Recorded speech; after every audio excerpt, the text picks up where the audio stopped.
আমি কচু পাতা দিয়ে আজকে একটা দারুণ স্বাদের রেসিপি বানাচ্ছি। আমার বাগানের টবেই অনেকগুলো কচু গাছ হয়েছে আর পাতাগুলো ভীষণ চকচক করছিল, তাই কেটে নিয়ে চলে আসলাম। ধুয়ে রেডি করে নিলাম।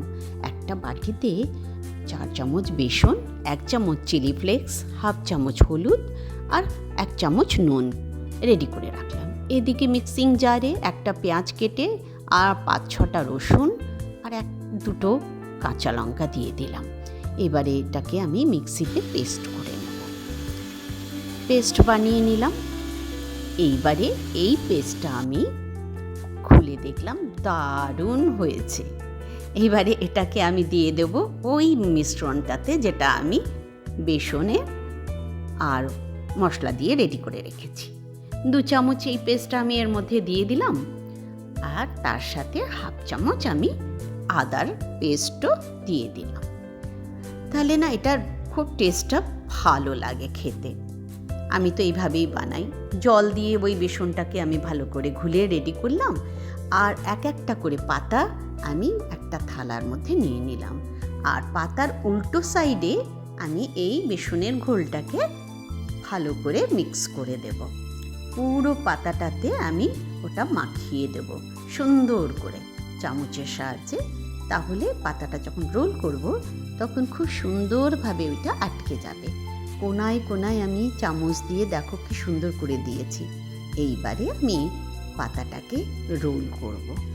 আলতো হাতে আস্তে আস্তে করে আমি পাতার রোলটা বানিয়ে ফেলছি। সুন্দরভাবে পাতার রোলটা হয়ে গেল। এইরকমভাবে সমস্ত পাতাগুলোর রোল বানিয়ে নেব। এইবারে তো এটাকে স্টিম দেওয়ার পালা, তাই একটা স্টিলের বাসনে বেশ খানিকটা জল গরম করে নিলাম। তার উপরে আমি একটা ঝাড়া বসিয়ে দিলাম স্টিম দেব বলে, আর ওর উপরে একটা করে পাতার রোলগুলোকে সাজিয়ে দিলাম। সাজিয়ে দেওয়া হয়ে গেলেই এবারে আমি এটার উপরে একটা ভালো করে ঢাকা দিয়ে দেব। এবারে এটা স্টিম হবে জাস্ট 5 মিনিট। এই যে দেখো হয়ে গেছে, কি সুন্দর লাগছে, কালারটাও চেঞ্জ হয়ে গেছে।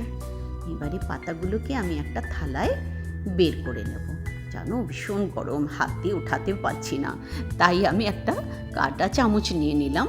ওর সাহায্যে পাতাগুলো আমি থালায় উঠিয়ে নিলাম। তাহলে এই থালার মধ্যে একটু ঠান্ডা হয়ে যাবে, তখন কাটতে আমার সুবিধে হবে। সুন্দর করে সাজিয়ে রেখে দিলাম জাস্ট 5 মিনিট। এদিকে কড়াই বসিয়ে দিলাম গরম হতে। তার মধ্যে 2 চামচ আমি সাদা তেল দিয়ে দিলাম। তেলটা হালকা গরম হবে। আমি এদিকে পাতাগুলোকে চাকু দিয়ে পিস পিস করে নেব। খুব বড়ও না আবার খুব ছোটও না, মাঝারি সাইজের।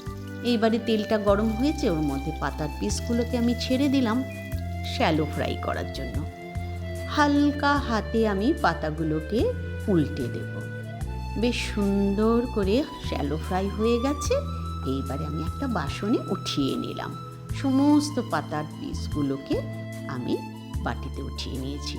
আবার 2 চামচ সাদা তেল দিলাম গরম হতে।